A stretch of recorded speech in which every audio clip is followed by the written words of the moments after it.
From the brave roots of our founding, to the unstoppable force of American ingenuity, to the sacred inheritance of freedom we must protect, this is our legacy. Join investigative journalist Lee Smith on Roots, Rights, and Reason, powered by America's Future. Hi, I'm Lee Smith. Welcome and thanks for joining us for this new episode of Roots, Rights, and Reason. This week, we're discussing what's become a permanent feature of American public life: left-wing political violence. Several attempts were made on Donald Trump's life, including an assassination attempt at a campaign rally in Butler, Pennsylvania, where gunmen struck his ear and killed Corey Comparatori and seriously wounded two others. Charlie Kirk was assassinated in front of hundreds of college students. Far-left extremists have attacked police and government buildings, assaulted political opponents, and targeted institutions associated with conservative causes, like Compass Care, a pro-life pregnancy center in Amherst, New York. In the early morning hours of June 7, 2022, attackers firebombed the clinic. They threw Molotov cocktails through the building's windows and caused more than $500,000 in damage. This attack came amid a nationwide wave of violence following the leak of the Supreme Court's draft opinion in the Dobbs versus Jackson Women's Health Organization case. Pregnancy centers, churches, and other pro-life institutions were vandalized or attacked, with a number of incidents attributed to activists operating under the name Jane's Revenge. And yet, more than 4 years after a politically motivated firebombing of a medical facility, no one has been brought to justice in the Compass Care case. Our guest today investigated the attack and federal law enforcement's subsequent actions. Scott Wheeler is an investigative journalist who has produced 17 television documentaries and authored 2 books. A U.S. Army veteran, Scott has been a war correspondent, foreign correspondent, and a White House reporter whose work focuses on modern warfare, government corruption, and global threats. Scott Wheeler, welcome. Thanks for joining us on Roots, Rights, and Reason. Very quickly, you've covered it so much, whether it's domestic or foreign terrorist groups. Has political violence become a part of American public life now? Well, unfortunately, we've seen the lack of justice for groups, especially when the left is in power. When you have a Democrat president, we've seen a lack of interest in prosecuting domestic terrorism and international terrorism, for that matter, especially with Democrats.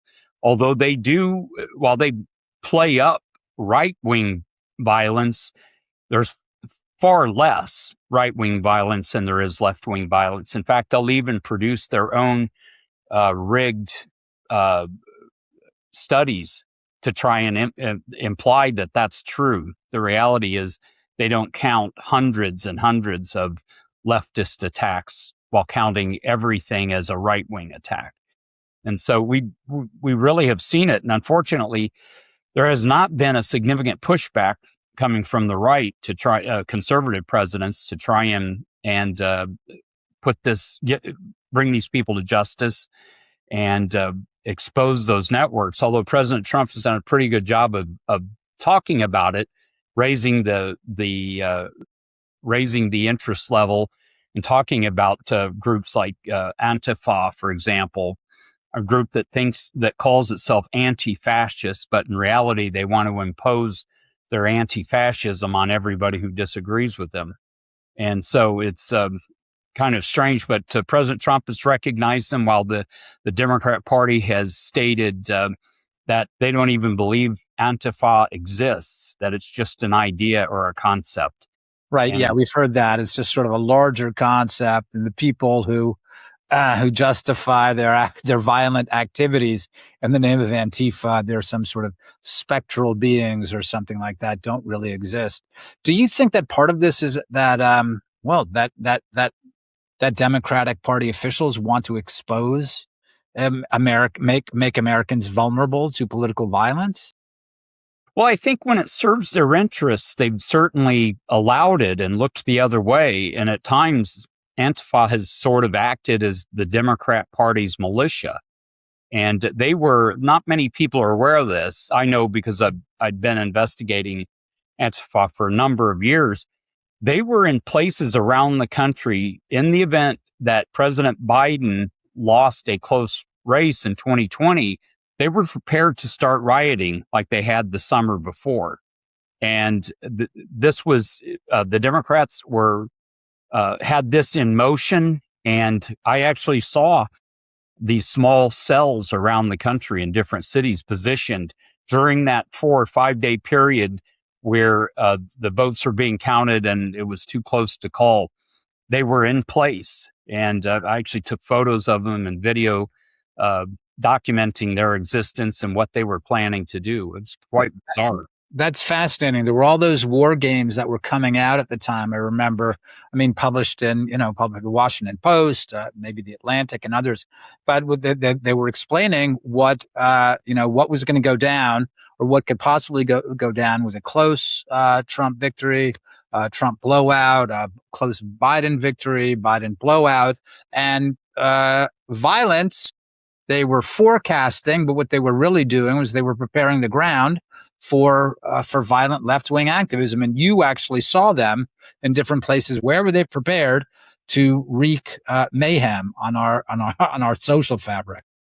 Most major cities. They were here in Washington, D.C. They were in Atlanta. I tracked them there. They had, around Atlanta, they had 30 suburbs where these young people were showing up and did not live there. They weren't from that area. They were bussed in from somewhere else. We saw the organizers were coming from places like Seattle and Portland, indicating the connection to what they call Rose City Antifa, and that's the big branch, the big cell that seems to be dictating instructions for everybody else. Really? So can you detail this a little bit? The Rose City Antifa. I'm sure our listeners are better informed than I am, but yeah, if you can just fill that in a bit. Well, that's really the sort of the main Antifa group, and they are the most active, and they put out publications. If you read their publications, it's in that sort of leftist bloc, vintage leftist propaganda format. But the things they were writing was not like your average street thug. It was sophisticated professorial writings, making threats. The threats were underlying. Most of this was coming out of the Rose City, which of course is Portland, and that group identifies itself as Rose City Antifa. And you have they have code names for example, they called the United States Turtle Island in their propaganda. That's how they. Right. That phrase I've heard. Why? Why is the U.S. Turtle Island? That I don't know. It probably has something to do with some old saw about stealing the United States from somebody or something. I don't remember the exact reason for that, but we do see it quite a lot. So you've just issued a new report about a very particular act of violence. I believe it was June 2022, and this was attack on the Compass Care clinic close to Buffalo, New York. Can you fill us in and tell us what you found in your investigation? Well, it was right after the Dobbs decision leaked from the Supreme Court. And across the country, we saw hundreds, I think close to 300. I'm sorry, before that, can you just explain what the Dobbs decision was? I mean, there's so much news, and this is ancient history now, even though it's only 4 years ago. If you can just remind us what happened that 4 years ago. Well, before the Supreme Court ruled ultimately on the Dobbs decision was the decision judgment that overturned Roe v. Wade. And if you recall, before the judgment came out, one of the justices' notes about it leaked from the Supreme Court indicating to the public that the Supreme Court was going to overturn Roe v. Wade. And that's when this nationwide spate of violence just exploded, almost like it was planned. It was very quick. Within weeks, days and weeks, we saw these pro-life clinics like Compass Care. It's not an activist organization. It just takes care of mothers who it helps persuade them to keep their baby, and they help them. They give them care, and they'll help them put the baby up for adoption, things like that. So it has nothing to do with Roe versus Wade at all. They just provide that care for women. But many of those were the targets of what called themselves Jane's Revenge. And they went around firebombing these places. And Amherst, New York, a suburb of Buffalo, got hit especially hard, did $500,000 in damage. Their security cameras picked up the attack and picked up the vehicle backing into their driveway, showed the guys, the terrorists getting out and throwing firebombs through the windows. It's pretty clear video. And so this happened in June of 2022. I was made aware of it in January of 23 and began investigating it. And it became clear after a short period of time that this was Antifa, and they were using the name Jane's Revenge to sort of adapt it to the cause itself, and which was pro-life versus abortion.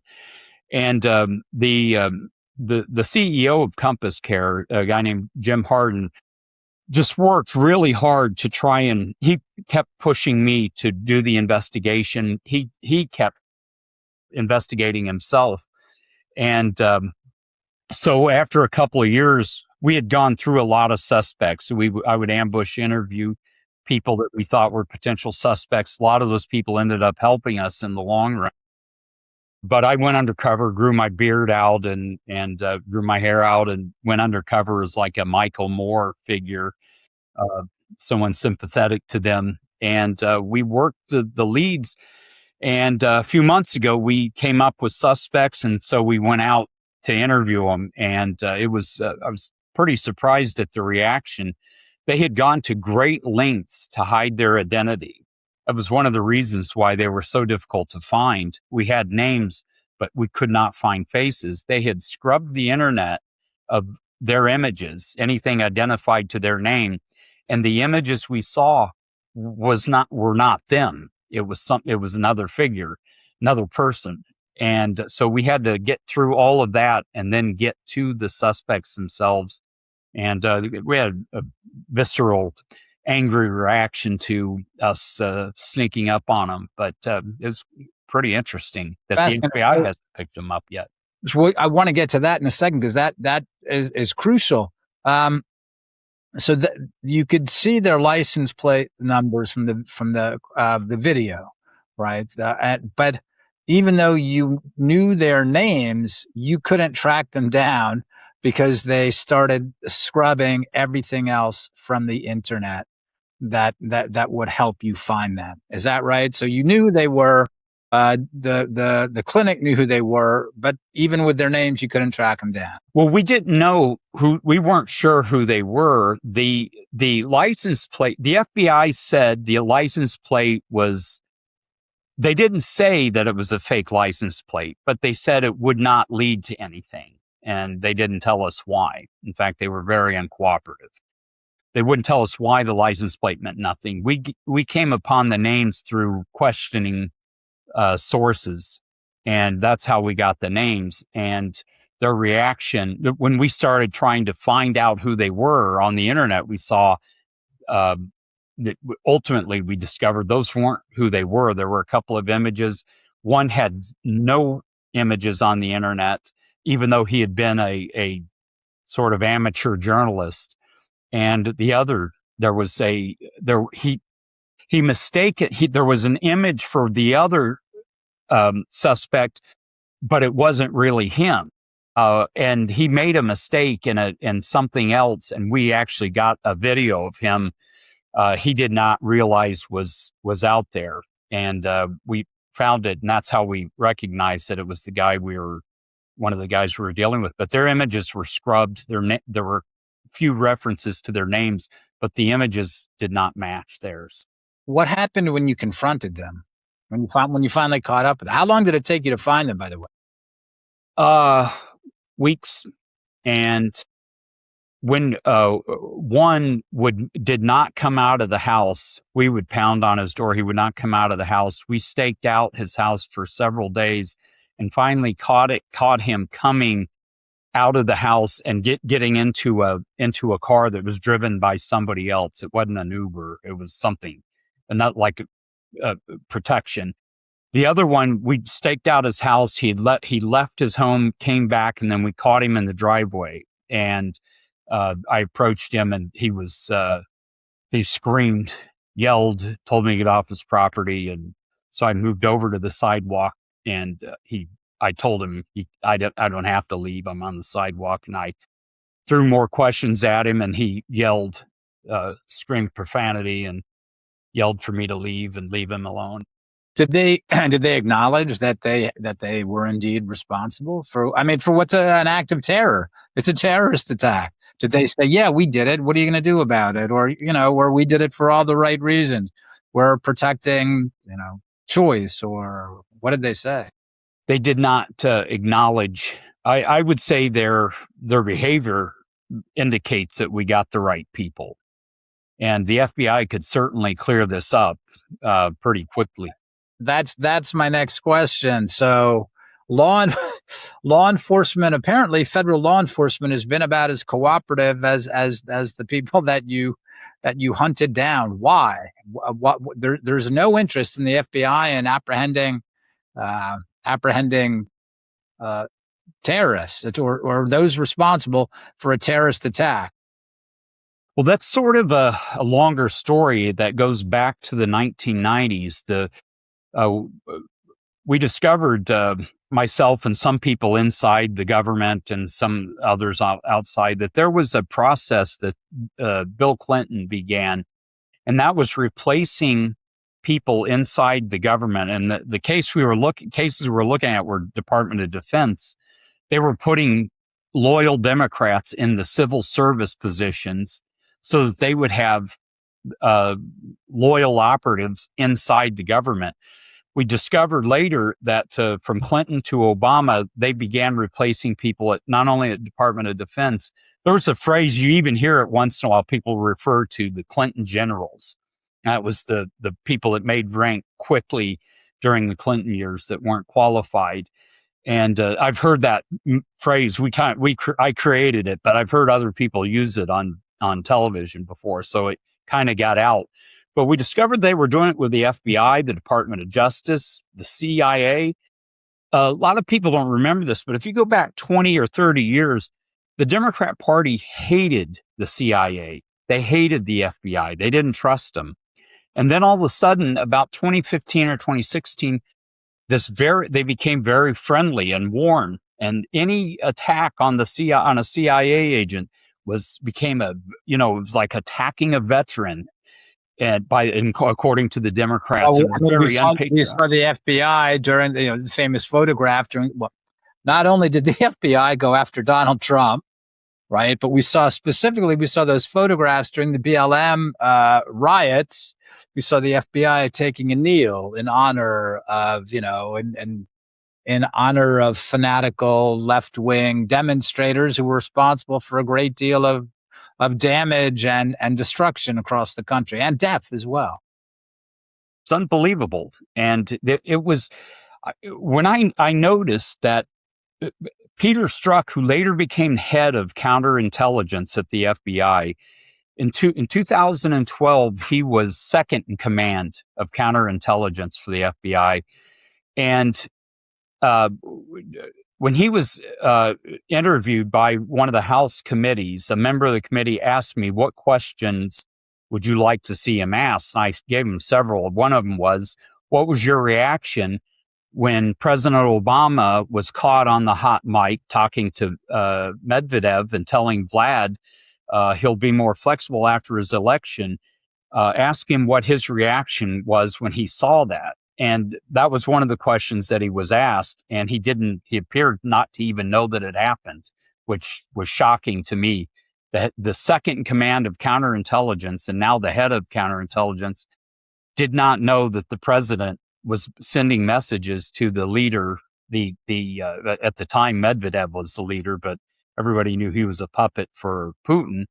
And he was sending messages back to Putin. And as I have pointed out in Forbes magazine back in 2016, that was more collusion than anything they had accused Trump of doing. Well, let me come back. Do you think that that's why there was not a lot of effort put into finding those responsible for the attacks on the Compass Care clinic, that the different agencies which had been staffed with if not far left extremists, certainly with Democrats, and they weren't interested in pursuing that. Is that what you think happened here? Yes, and their reaction when I talked to them indicated that it was not a high priority, and so the field, even though we have good people at the top of the FBI now, the rank and file, the special agents in charge of the bureaus, they're still the same Democrat Party loyalists that are in place, and they don't. And we've seen how they've handled people who pray outside of abortion clinics. They go and arrest them. They're charged with the so-called FACE Act and heavily prosecuted. And yet these guys who actually use violence are left alone. It's quite bizarre. There's only been about half a dozen arrests by the FBI. There's been almost 300 attacks nationwide and fewer than 10 arrests. I'm sorry, 300 attacks on clinics, on pro-life clinics? Pro-life clinics, Wow. and churches and other places that sympathize. Wow. And they've made only a handful of arrests, and only a handful. I suspect that it's the local police that kind of drove those arrests also. That's shocking. Scott, last question. We're just about out of time, but I want to get your sense. And I hate to put you on the spot like this to prognosticate, but look, a lot of people are concerned going forward, even during the last 2 years of the Donald Trump administration, but certainly after that. What are the things that Americans should be concerned about, not just law enforcement, but regular Americans going forward in terms of political violence? There's a lot of people. I have friends who say, look, are we returning to the 70s? Where there's going to be like kidnappings, all sorts of wanton violence as there was in Europe. What are you seeing on the ground, and what most concerns you? Well, these groups will be like Antifa. They will be emboldened. They will go as far as law enforcement allows them. And if we get another nationwide thing like the George Floyd death, something like this, they will go further and further each time. They'll go as far as law enforcement lets them. And if there's very little interest at the part of the federal authorities to prosecute these guys, we'll see. And we've already seen cases like this when Biden was president. You could be arrested for defending yourself while being attacked by Antifa. They won't be arrested for attacking you. And that's something that I had in my mind as I tracked them around the country. Attorneys would tell me, watch your jurisdiction, because you could be very serious trouble just for defending yourself. And so that's something people will have to consider. Yeah. Do you think we'll see? I'm stretching this out a bit. Do you think we'll see any more political violence regarding the deportation campaign over the next 2 years as the administration moves to deport people who shouldn't be here? But there's been a lot of protests about this, and there's already been, tragically, Americans were killed But do you think, on the left, do you think we're going to see more political violence related to the deportation campaign? I think that's as long as it helps the Democrats to stoke this kind of anger and frustration towards ICE. If it helps them in the election, we'll see more of it. Right. If it starts working against them, it'll probably settle down. How terrible. Just throwing out American lives, getting Americans to go out there and make a lot of noise defending something that's not legal. Terrible. Scott Wheeler, thank you so much for being here with us today on Roots, Rights, and Reason. And thanks to all of you for watching. We'll see you in our next episode.